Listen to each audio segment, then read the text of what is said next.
Priatelia, do povedomia ľudí sa dostal článok o sexuálnom zneužívaní detí v jednom reedukačnom centre. Nebol to jediný prípad, na toto reedukačné centrum bolo už podávaných niekoľko trestných oznámení za sexuálne zneužívanie maloletých. Sexuálne zneužívali iba vychovávateľia, a to pod vplyvom dokonca drog, ktoré podali maloletým deťom. Vedela o tom polícia, vedela o tom sociálka, ministerstvo sociálnych vecí a rodiny, vedeli o tom poslanci, vedeli o tom rôzne médiá, ktoré to nedali do éteru. Neviem prečo, ale nedali. Hlavne, že tam dávajú totálne sračky, ktoré nikoho nezaujímajú. Ale toto, že sa zneužívajú deti v reedukačnom centre, to nikde nikto nedá.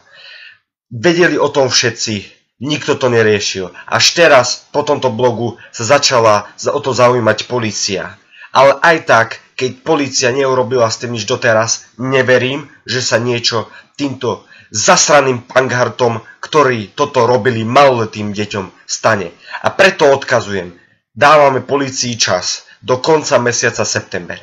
Ak sa nič nepohne, ak sa nič nestane týmto uchylákom a zvrhlíkom, tak hovorím, že pôjdeme za projekt Stop týraniu pred toto reedukačné centrum a budeme demonštrovať a budeme sa dožadovať spravodlivosti, aby títo uchyláci boli uväznení a dostali spravodlivý trest.